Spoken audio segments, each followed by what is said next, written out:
Laura a entré le chien, mais ce qui l'a fait pleurer le photographe.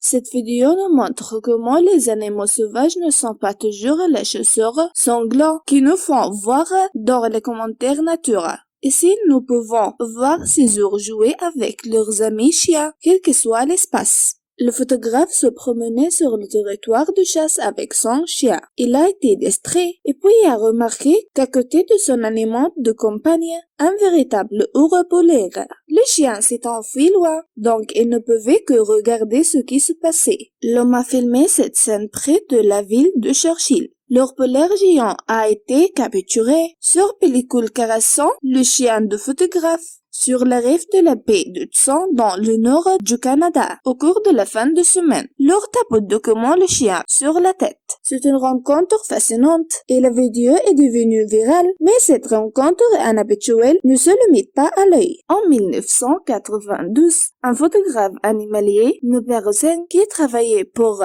National Geographic et d'autres magazines, visait Churchill au Manitoba au Canada et est allé voir un chenil de chien de traîneau appartenant à l'éleveur Brenna Dunn. Lors de sa visite, un gros ours polaire mâle est sorti soudainement et s'est approché de l'un des chiens. Le chien est resté en place et a remué la queue. Et le chien a commencé à se toucher doucement le nez et ont commencé à jouer. Les deux hommes en étaient choqués. Rosing a sorti son appareil photo et a capturé la rencontre. Un deuxième ours polaire est alors également apparu et a également rejoint la pièce avec le chien. La semaine suivante, les ours sont revenus jouer avec le chien, puis ils ont disparu.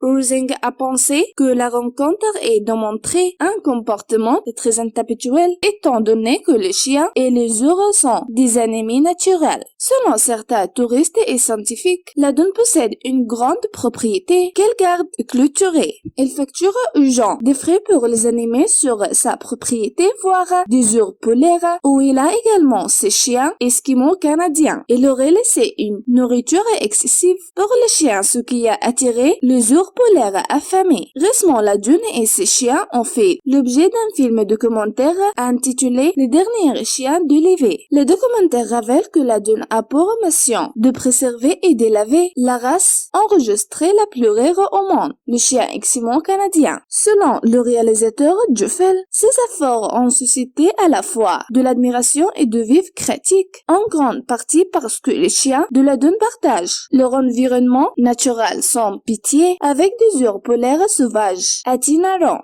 Et ces pratiques sont considérées par certains comme inhumaines. Le réalisateur souligne également l'interface entre les gens et les animaux et la nature est toujours un équilibre délicat à Churchill. Le choix de l'emplacement de la Dunn pour sa colonie de chiens lui a créé de grands problèmes et une opportunité qui a suscité à la fois l'envie et la disapprobation. Les chiens partagent une pointe de terre stérile sur le plan la paix de 200 qui se trouve être très populaire auprès des ours polaires migrateurs. La défenseur des droits des animaux qui prétend qu'il exploite à la fois les chiens et l'ours et les met en danger à des fins lucratives. La Dunn est certainement un personnage controversé pour la raison pour le moins. Il est vraiment fascinant de réaliser que la rencontre fortuite entre un ours polaire et un chien il y a plus de 20 ans a fortement affecté le destin des chiens et des ours, des chiens et des personnes et des ours polaires vivant dans cette région reculée de la baie de 200.